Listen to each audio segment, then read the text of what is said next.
So good evening, everybody. Thank you so much for joining us this evening for an an employment and civil rights masterclass with Dr. Williams.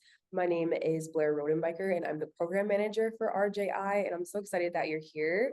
Last month, we wrapped up the 2024 masterclass series, and we had almost 300 people online, and so we're excited to continue the conversation tonight with Dr. Williams. And so I will turn it over to him. Thank you, Blair. And I'm sending you a screen sharing request. There we go.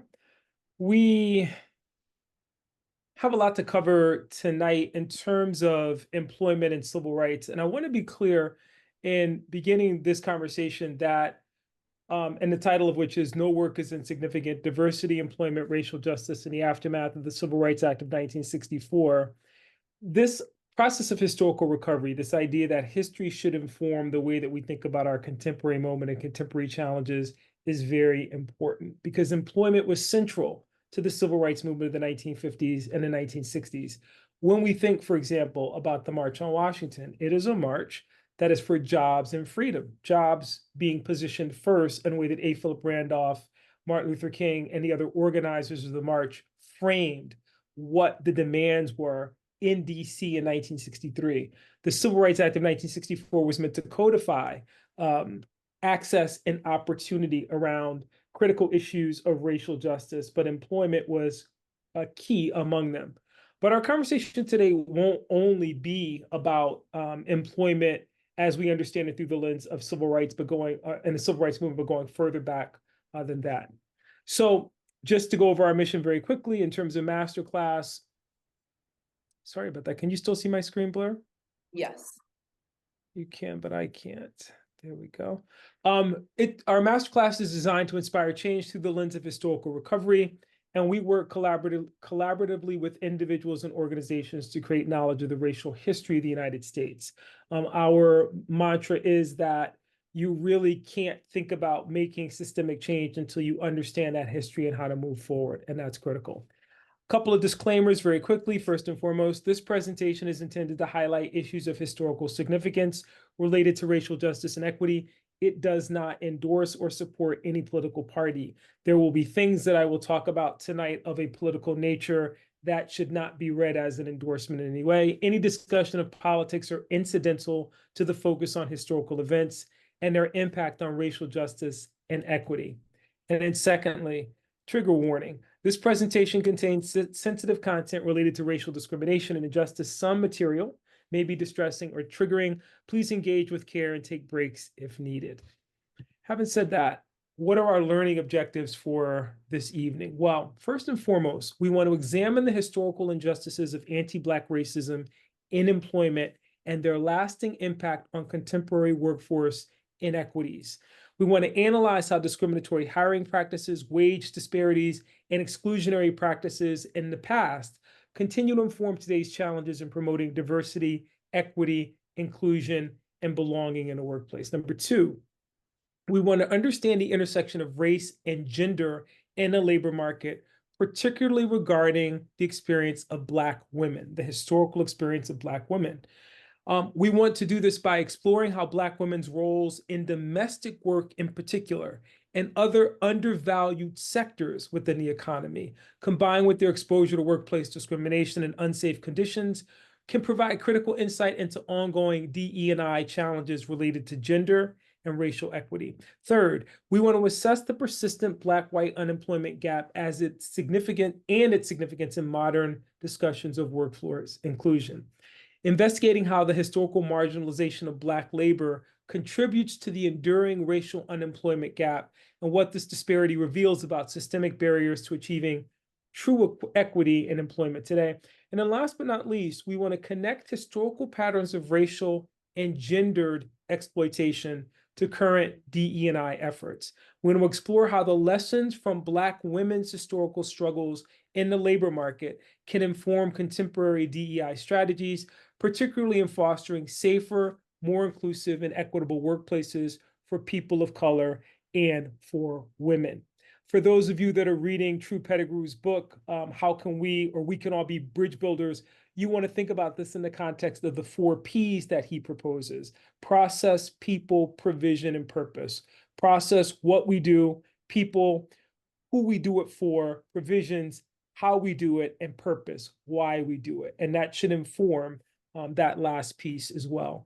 Having said that, let's just jump right in and go back to 1968 and some food for thought from the Reverend Dr. Martin Luther King. In 1968, Dr. King is addressing the local 1199 in a speech called his Salute to Freedom. And in that speech, Dr. King posits that when there is massive unemployment in the Black community, it's called a social problem.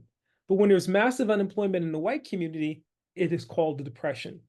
So King is picking up here and pointing out here in a very meaningful way the ways in which a problem, when it affects the society as a whole, is defined in a way that looks at it from the standpoint of problems within the economy, within the system, within the structure. But for people of color, for Black people, it becomes racialized, the societal problem. King continues, we look around every day, and remember, he's writing in March of 1968, and we see thousands and millions of people making inadequate wages. Not only do they work in our hospitals, they work in our hotels, they work in our laundries, they work in domestic service. They find themselves underemployed. You see, King continues, no labor is really menial unless you're not getting adequate wages. People are always talking about menial labor, but if you're getting a good wage, as I know that through some unions, they bought it up, that isn't menial labor. What makes it menial is the income, the wages. This is very important because what King is suggesting here is that the underpaying, chronic underpaying, or lack of value for the work that Black people, that people of color have done in the labor market has been a source of injustice as well. In fact, our raison d'etre for our after class will be discussed Christopher Wong Michelson and Jennifer Tatsikaris's new book, Is Your Work Worth It? And in that book, Michelson and Tatsikaris pose this question: should you work, or pose a series of questions. Should you work for love or money? When and how much should you work? What would make life worth living in a world without work? And what kind of mark will your work leave on the world? And while these questions are important, in our after class, we'll begin to delve into them. For African Americans, for people of color, African Americans in particular, these questions are questions that really are esoteric in the way that they understood work as significant just to being able to meet the basic needs of life. And I want to talk about why that's important. There was a recent article in the Star Tribune from August of 2023, and it talked about Black unemployment in Minnesota. Headline read, Black unemployment rate falls to record low in Minnesota, but do numbers tell the whole story? And the author of the article, in talking to various Black labor leaders, got to the heart of the problem, which echoes the warning that Dr. King provided in 1968 in speaking to labor.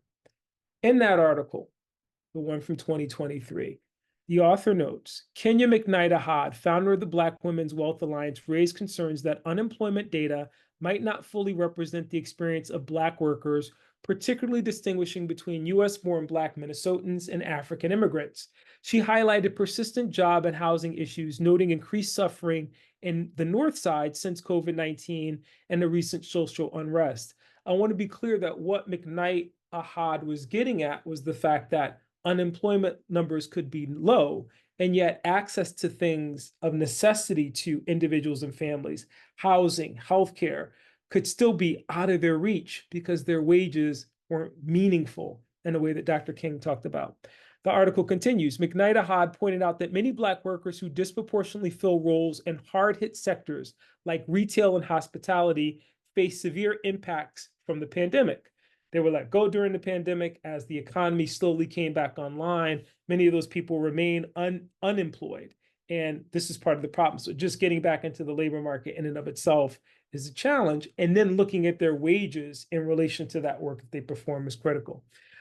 The article also quoted Austin Clemens, interim policy director at the Washington Center, who emphasized the longstanding trend among African Americans in particular, Blacks and Latinos, of last hired and first fired. When the job market weakens, he noted, Black workers are typically the first to lose employment and the last to be rehired. But, my friends, if you look at these images, which are intentionally selected, and we go back to the pandemic, the very people who found themselves in the categories we associated with essential workers, the people who were exposed to the greatest risk of exposure to COVID-19 by virtue of the work that they did, bus drivers, nurses, people who worked in grocery stores and various aspects of food service, tended to be Black and brown people. So there's this really powerful moment that we lived through that really illustrates the depth of this problem in the way that King talked about it in 1968, and it continues to haunt us today. In fact, if we look at it this way, and we got a taste of this summer, again, not being political, but we need to understand this in the historical context. During his debate with President Joe Biden back in June, Republican presidential candidate Donald Trump twice claimed that migrants crossing the southern US border were taking what he called Black jobs. Now, I want to be very, very clear why I'm sharing this with you. It was this idea that somehow work is racialized. The very work that King talked about in 1968, the very work that we associated with the pandemic, where Black workers, Black and brown workers found themselves fixed in certain industries. And to be very clear, what McKnight Ahad and Austin Clemens were talking about in that piece from the Star Trib last year. In fact, if we look at this here from the Economic Policy Institute, Black workers are more likely than other workers to be in so-called frontline jobs. Black workers is a share of all workers in a given industry. You can see it here. Frontline workers, 17%. Grocery and convenience and drugstores, 14%. So on and so forth. Childcare and social services, healthcare workers, building cleaning services. These are often positions that are deemed menial. And yet during the pandemic, what we quickly discovered is that menial is a misnomer, because these were the very essential positions that we could no longer do without. I want to be clear why I'm raising that. This notion of Black jobs, and I'm going to play this for you, my friends, because I think it's important for us to understand this in historical context. As I mentioned, came up during the debate. I'm just going to play this section for you in a way that candidate Trump laid it out. Fact is that his big kill on the Black people is the millions of people that he's allowed to come in through the border. They're taking Black jobs now, and it could be 18, it could be 19, and even 20 million people. They're taking Black jobs, and they're taking Hispanic jobs, and you haven't seen it yet, but you're going to see something that's going to be the worst in our history. So what was interesting about that is you immediately had a response in social media and other places and news outlets of people asking the question, what exactly are Black jobs? So this remark led some viewers to question what exactly constitutes a Black job. What does that mean? For many, however, candidate Trump's meaning was clear. He was referencing the same low wage, low security, and often physically demanding service roles that we saw King talking about as undervalued in 1968, that we saw McKnight, Ahad, and Austin Clemens warning about in 2023, and which came up literally in the presidential debate this summer. The irony that the candidate was attempting to make the case that somehow those jobs, those Black jobs specifically, were under threat from immigrants is interesting. And the comment drew sharp responses from people like the co-host of The View, Sunny Hostin, and Anna Navarro, and others who criticized this assertion. However, my friends, if you look to the left, here are some images historically of when we think about this notion of Black jobs, evoke the very things that the presidential candidate was talking about in terms of how people perceive the work of people of color, whether it was uncompensated in the image that you have here of the young slave girl behind the person there, whether it was in the form of menial work as cooks and various other domestic capacities within the homes of whites, which was not compensated or undercompensated or not valued, which we can see in our contemporary moment in movies like The Help, or whether you can even see it in the cover of this phenomenal book by Jason Sokol, There Goes My Everything, White Southerners in the Age of Civil Rights. This idea that part of what defined or made or distinguished whiteness from people of color, specifically African Americans, was this second-class citizenship, which was often defined by labor. And you can see it here, the black driver behind the white person whose home that he worked in the employ of, this kind of uncompensated or undervalued labor. To be clear, then, this dichotomy that we see in labor that Trump was talking about and that you see in the language employed by King in 1968 is also one that proceeds from a narrative of scarcity. This idea that when we talk about this in another context, it's very legible to people. For example, when we talk about competition for schools, people understand segregation in the context of, well, white schools were perceived as better. When we talk about this in terms of public accommodation, white homes and white neighborhoods were perceived as better. But when we talk about it in terms of jobs, sometimes it's intangible for various reasons. And I want to point to that. We look at employment within the context of what I like to call the 6 degrees of segregation. I've shared this with you before. I want to go through these again. But growing out of the US Supreme Court's decision in Plessy versus Ferguson in 1896, you have these 6 very rigid categories of segregation that emerge in the United States. You have residential segregation. You have segregation in access to places of public accommodation. You have segregation in education. You have unfair voting rights. You have Jim Crow justice, the most visible and the most intractable of those 6 degrees of segregation. But at the bottom of all of them is unemployment and unfair labor practices. What facilitated segregation in housing? Menial wages, undervalued work. What facilitated a lack of access to education? Menial labor, undervalued labor. What facilitated a lack of access to places of public accommodation?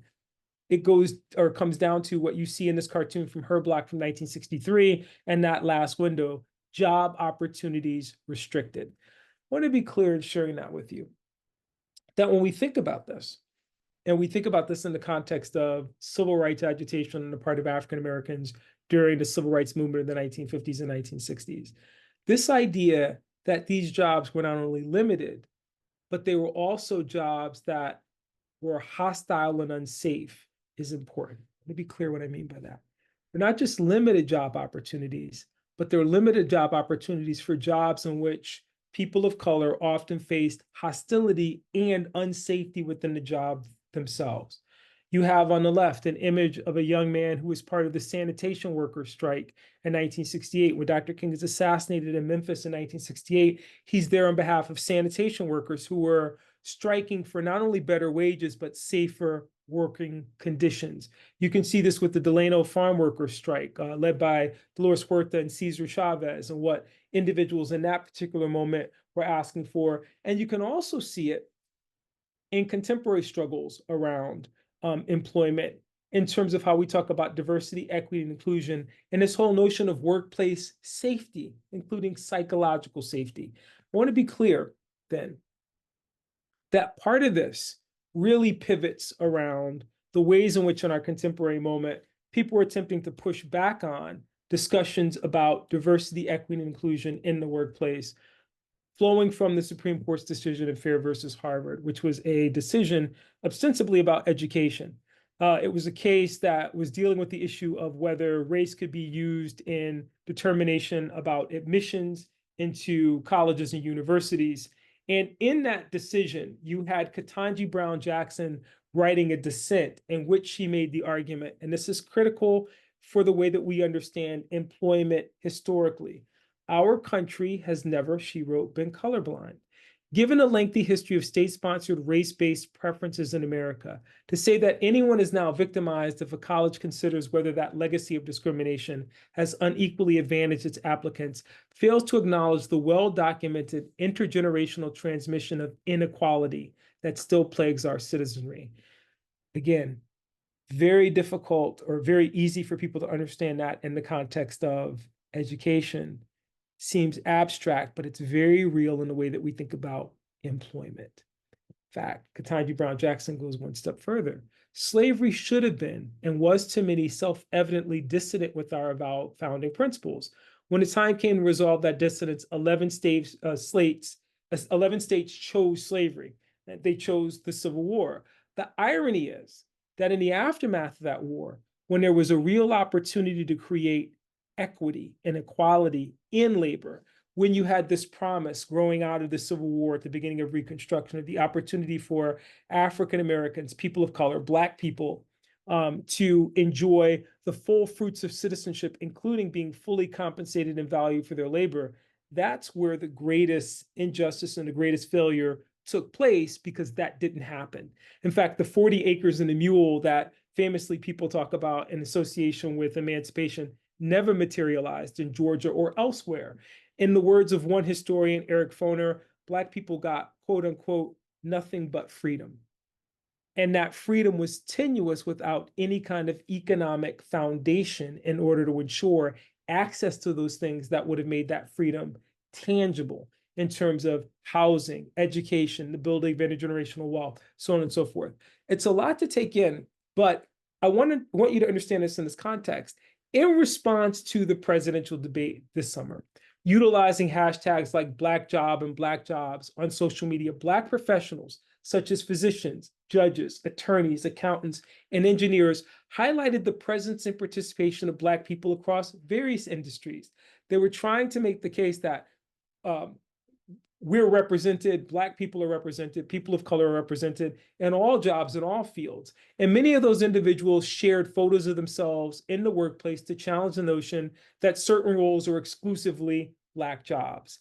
Nevertheless, implicit and explicit biases, systemic racism, ineffective diversity efforts in the workplace, and weak accountability mechanisms continue to perpetuate the underrepresentation of Black individuals in certain spaces. So it is fair to say that we can talk about, as problematic as this is, Black jobs. My friends, it's important to note then that this is part of and leading to these cyclical barriers that exist today and become barriers for future generations as well. I'm going to be clear what I talk about when I talk about this, that when we talk about this, Black and Latino workers are still disproportionately represented in jobs like janitorial services, factories, food service, call centers, transit, hotel, housekeeping, security, and baggage handling. When Trump problematically labeled these Black jobs, we have to understand this. It did not address or provide context as to why Black Americans are so concentrated in low-level roles across these various industries. In other words, there was no historical context. So we have to do a little bit of historical recovery in order to understand that. Go back to this notion of segregation, and I want to be clear that when we look at that through the lens of historical recovery, in the way that I talked about the sanitation workers in Memphis, for example, who held placards that read, "I am man," they were both asserting their human dignity, their citizenship, and their right to be fairly compensated for their labor. Michelson and his colleague asked the question, is your work worth it?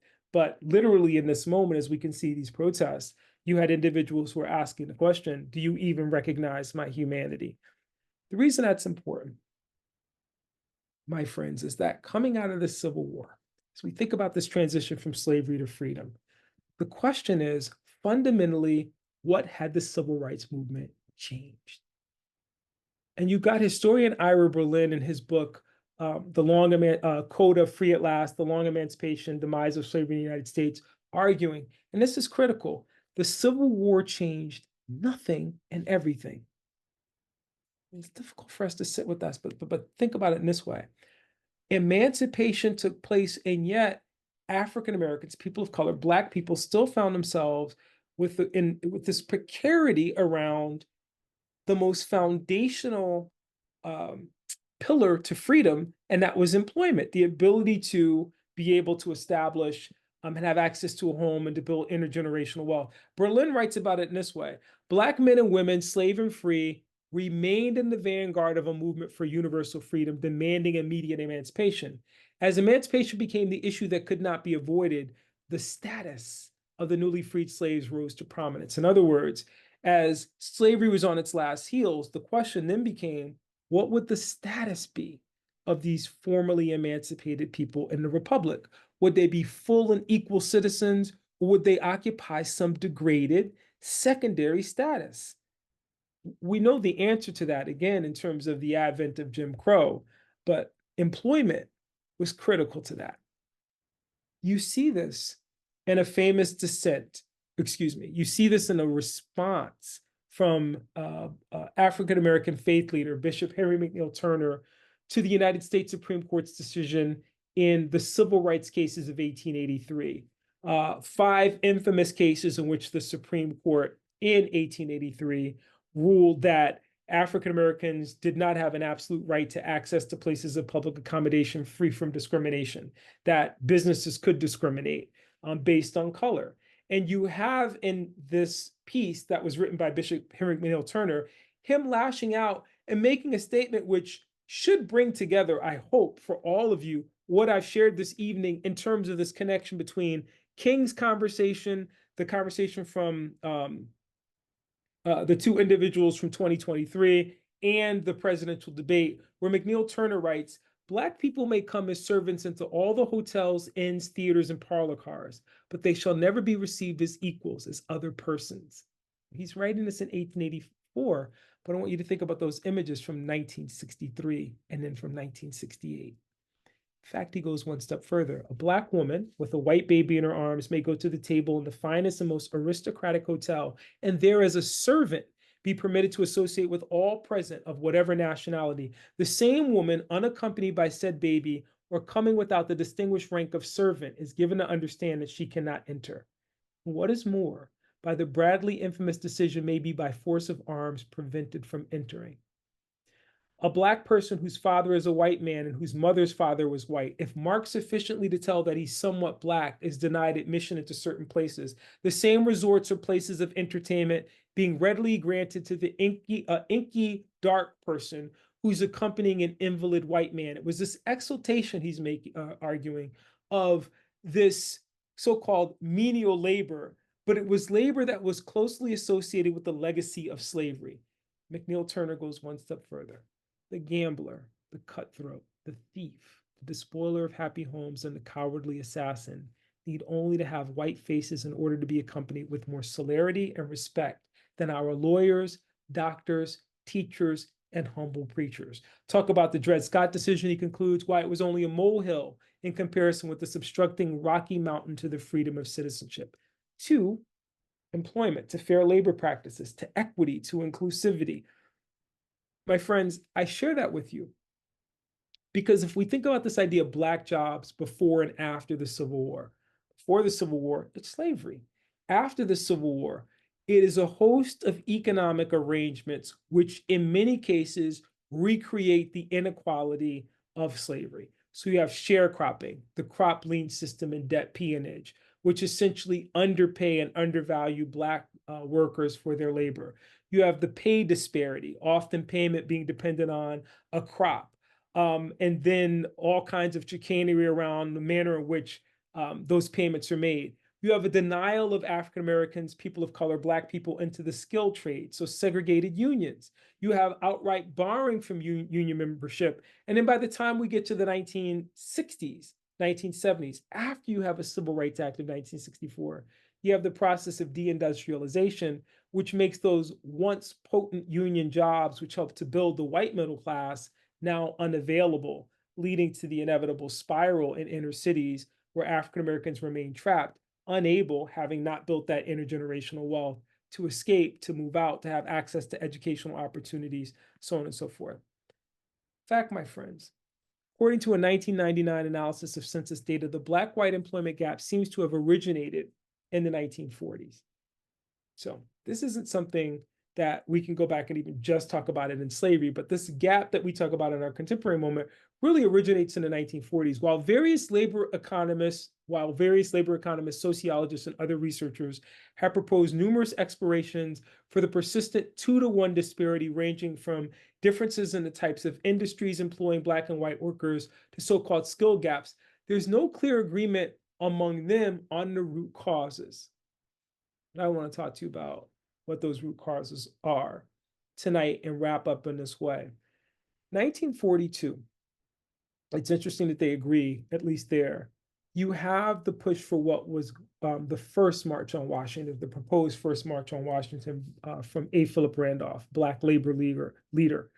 And if you look at the documents that supported that and the way in which they framed that march in 1942, you have A. Philip Randolph and his colleagues making the case that Black citizens wanted the four freedoms that Franklin Roosevelt had talked about in the run up to America's entry into the Second World War. Freedom from want. Think about how employment would factor into that. Freedom from fear. Think about how employment would factor. Justice and equality and democracy for all Americans. In fact, if we look at the way in which Randolph framed that March on Washington in 1942, he frames it as, when the defense program began and billions of the taxpayers' money were appropriated for guns, ships, tanks, and bombs, Black people presented themselves for work only to be given the cold shoulder. North as well as South, I want to be clear, not a Southern problem, a national problem. And despite their qualifications, not a question of them being unskilled, but a question of them being actively denied, Blacks were denied skilled employment. Not until their wrath and indignation took the form of a proposed protest march on Washington did things begin to move in the form of defense jobs for Black people. And he makes the case that this proposed march on Washington is what eventually led President Roosevelt to desegregate with Executive Order 8802, defense industries, and later to create a Fair Employment Practices Commission. But the reality is that was only at the federal level. It still meant that discriminatory practices remained at the state level and within private industry.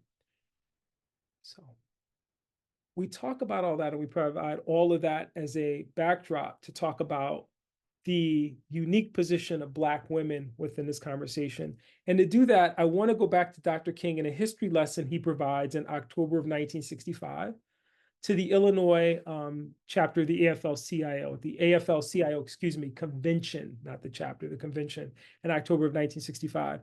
King at that time, in addressing this body, said, at the turn of the century, women earned approximately 10 cents an hour. Men were fortunate to receive 20 cents an hour. The average work week was 60 to 70 hours. During the 30s, wages were a secondary issue. To have a job at all was the difference between the agony of starvation and the flicker of life. During the, follow what I shared with you earlier, the Great Depression, people were just happy to have a job. The nation now, he's talking about 1965, the nation now so vigorous reeled and tottered almost to total collapse. The labor movement was the principal force that transformed misery and despair into hope and progress. Out of its bold struggles, economic and social reform gave birth to things like employment uninsurance, old age pension, government relief for the destitute, and above all, new wage levels that meant not mere survival, but a tolerable life. So out of the Great Depression came all these reforms, but then who hadn't partaken in or who hadn't benefited from that? Black people, workers of color. He concludes, the captains of industry did not lead this transformation. They resisted it until they were overcome. When in the 30s, the wave of union organization crested over our nation, it carried to secure shores not only itself, but the whole society, excluding Black people who were barred from membership in the unions themselves. And so as a result, you have these intangibles, these vulnerabilities in the workplace, some of which are clear and some of which are less clear, which have persisted. Disparity in wages, a disparity in the sense of safety, both in the type of work performed and the way that people of color, Black people specifically, have to move and exist in the work environment because of not only psychological safety, but as I pointed out earlier, and I want all of you to think back to the infamous case of the bus driver, the African-American bus driver in the Midwest during COVID, who famously pleaded that he found himself as a frontline employee unable to and at risk, and ultimately he died from COVID. So that safety is multi-layered. Inclusivity, and a question of mental health. And I'll be clear about what I mean about that in just a minute. I want to conclude with you tonight by talking about the experience of Black women in particular, because when we can see this issue within the margins, it becomes even more powerful. So this is a piece that was written in 2020 by a historian named Catherine Stewart on household accounts of Black domestic workers in southern white spaces during the Great Depression. So when the nation's economy collapsed, the most vulnerable were people who did domestic service.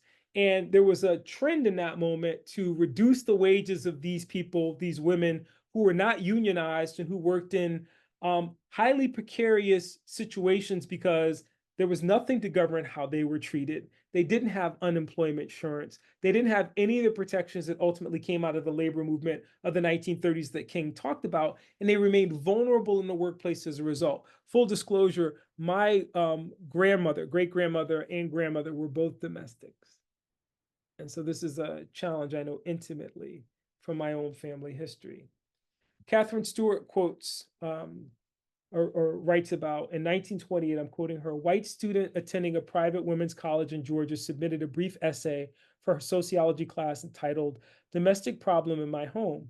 The assignment asked her to reflect on the Black household workers employed by her family. In her essay, she compared their former domestic workers to their current cook. She wrote, our Black mammy left us after 13 years of loyal service. She cooks, the cooks we have had since then have been of an entirely different nature. Our present cook, an efficient Black person, refuses to work longer than 4 in the afternoon. Her tone of voice is always respectful, but her replies, without the customary ma'am, grated sharply on our ears for a time. It is generally conceded that the new type is not as satisfactory, due no doubt to their attitude, which is new to us. What she's describing, but not affording in terms of the respect, is the fact that what these workers demanded was respect. What they demanded was their human dignity. What they demanded were clear working hours, boundaries, and fair compensation for their labor. The student's negative comparison of her family's new efficient cook to their old mammy reflects a broader discussion about race and domestic labor, in particular in the late 20s. In fact, Catherine Stewart continues, at the time, public concerns over finding good household help overlap with debates about the so-called Black problem, the Negro problem, focusing on Black labor and Black citizenship. When African Americans, when Black people demanded these things, they were called uppity.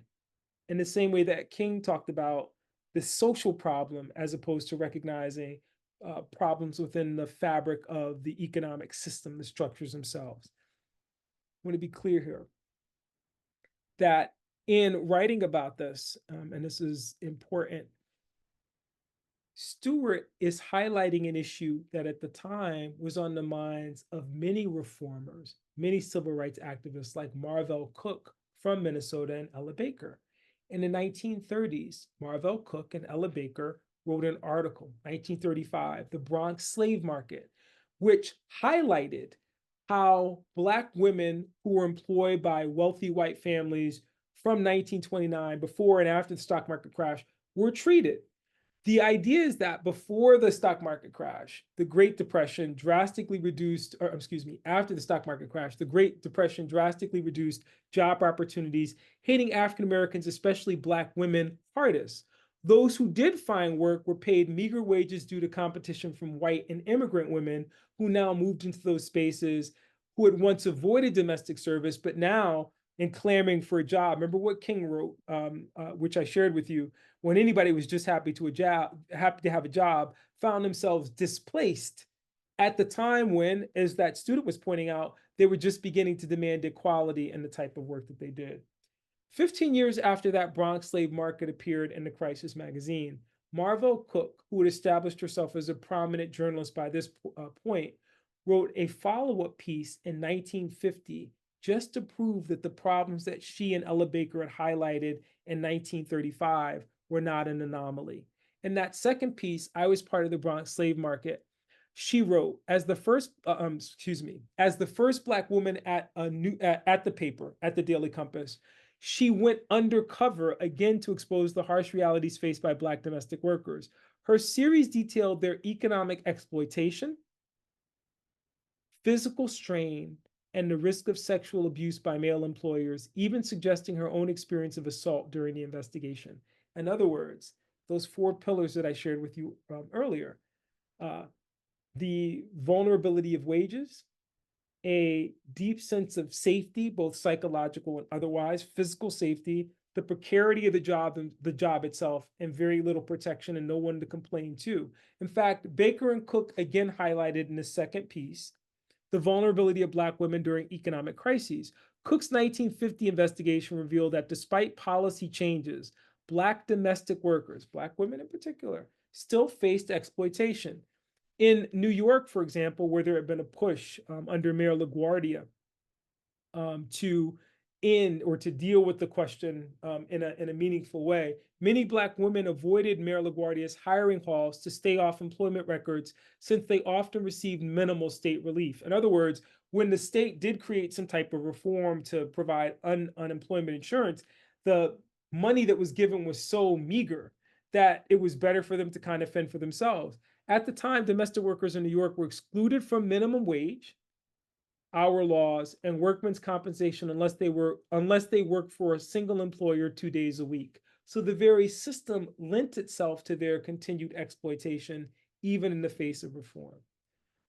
By the time we get to the Civil Rights Act of 1964, and I want to be clear because everybody says, well, didn't the Civil Rights Act of 1964 change this? I want to go back to the fact that this is now baked in. They're writing in the 1950s.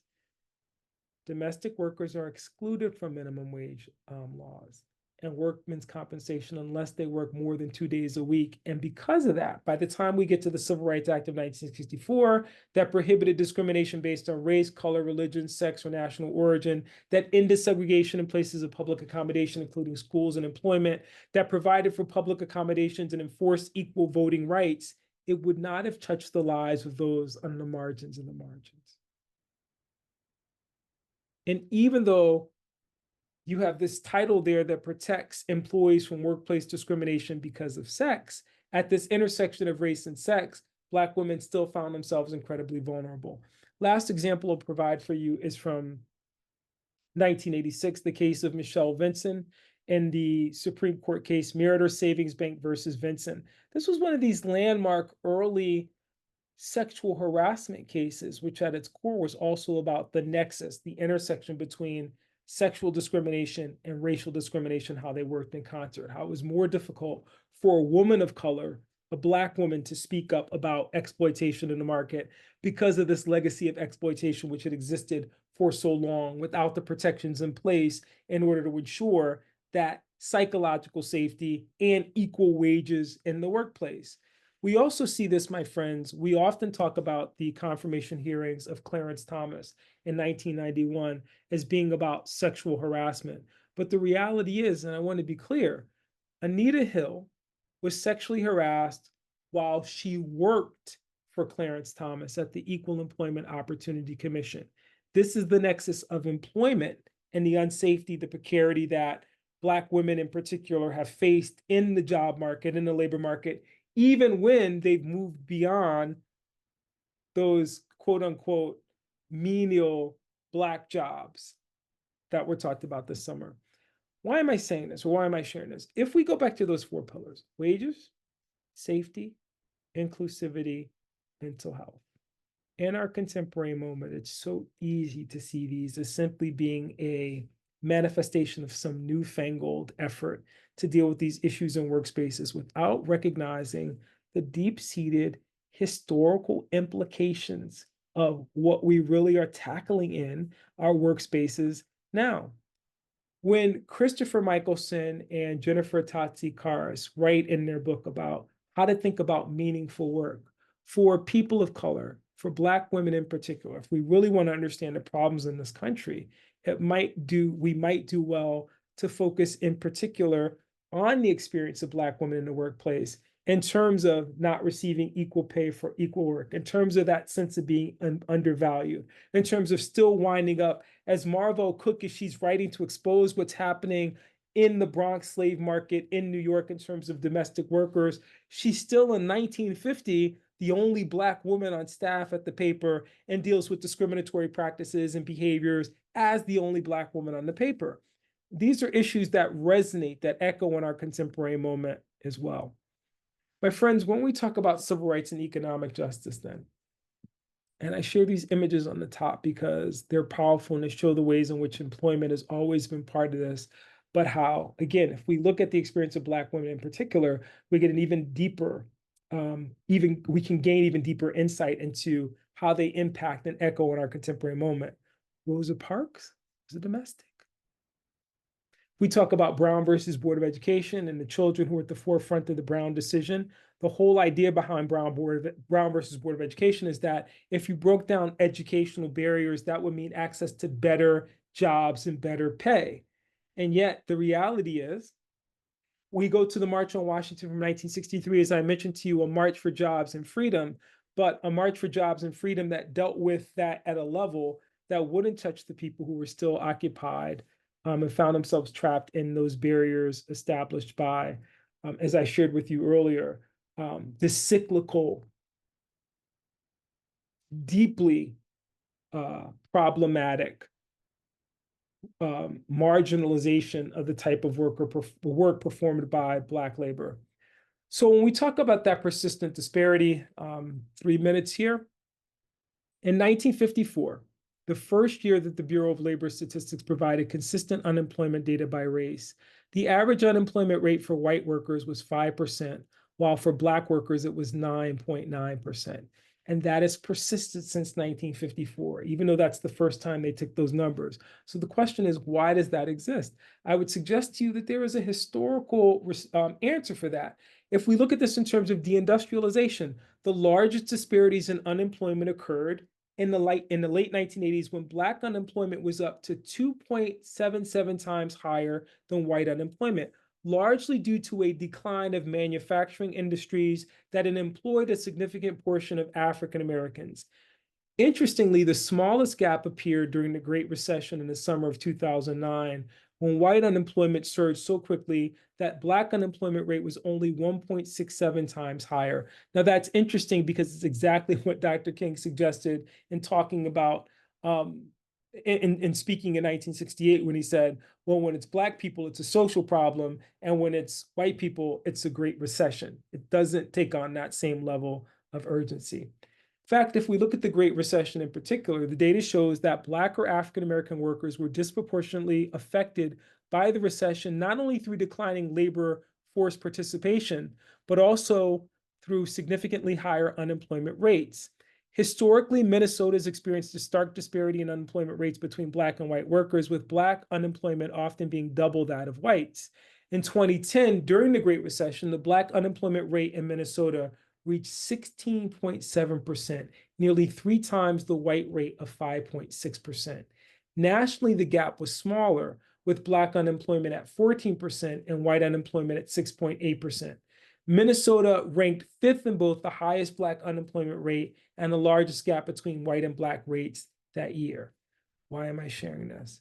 Because when we think about the data in terms of our contemporary moment and this celebration in 2023 about the narrowing of that gap, the history matters.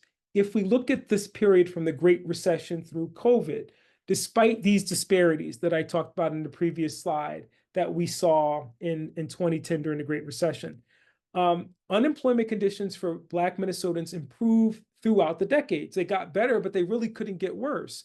By 2020, the Black unemployment rate had decreased to 8.7%, placing Minnesota at 26th lowest rate in the US, though still 2.7 times higher than the white average of 3.2%.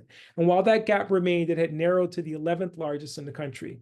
As Minnesota's economy strengthened in 2019 and early 2020, the unemployment gap between Black and white workers was closing. By February and March of 2020, the eve of the pandemic, the Black unemployment rate had dropped to 4.5%, just 1.5% higher than the white rate of 3%.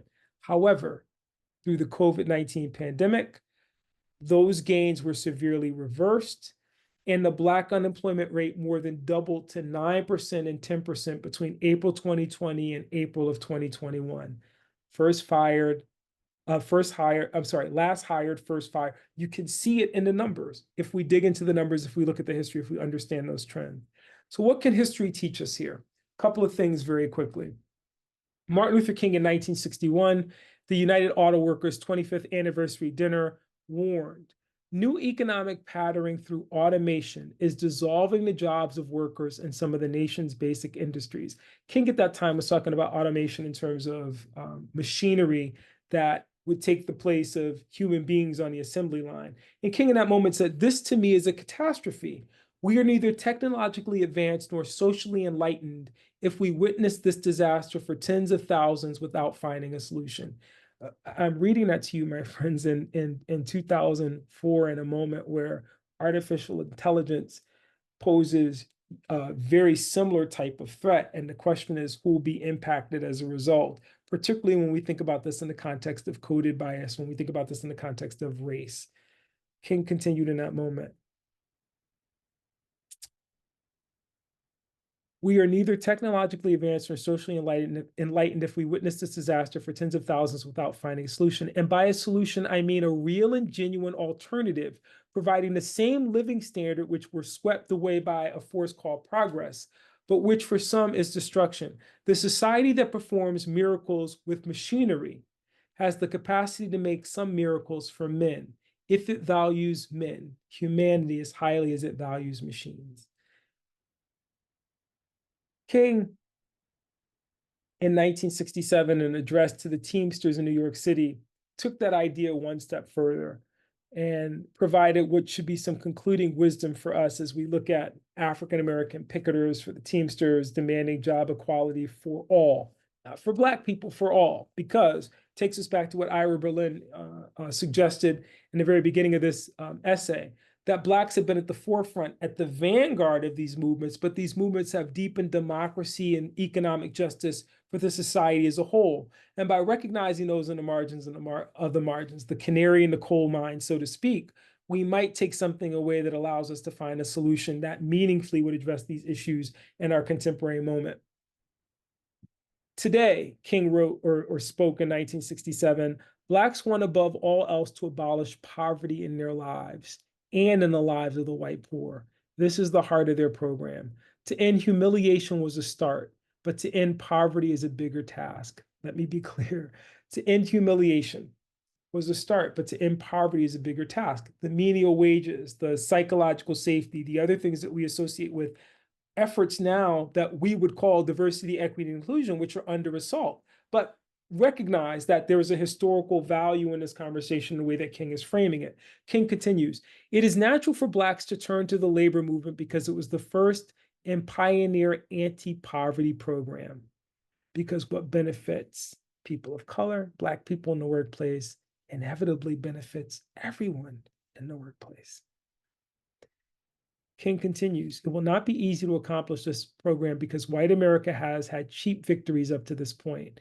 The limited reforms we have won have been at bargain rates for the power structure. There are no expenses involved.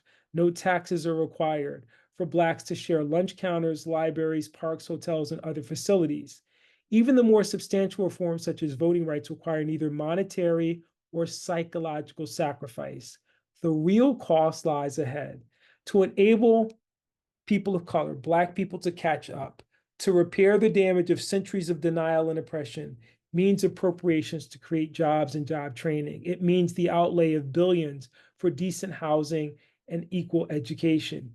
It means a meaningful and robust investment in not only diversity, equity, and inclusion efforts in the workplace, but also dealing with challenges of inequality within the larger society as a whole.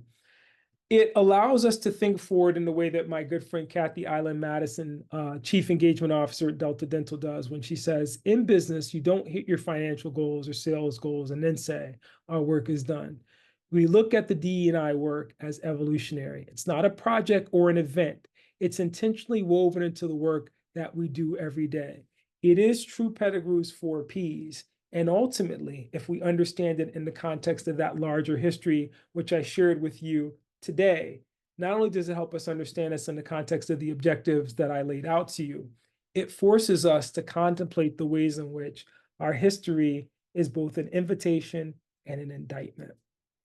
We've failed significantly because we have not appropriately understood the ways in which those disparities continue to echo, because they're so deeply embedded in the fabric of the economic systems that we sustain. I want to thank you all for joining me this evening. And on that note, we're we're going to say goodbye to our MasterClass participants and take some questions if we have any from those who are here this evening.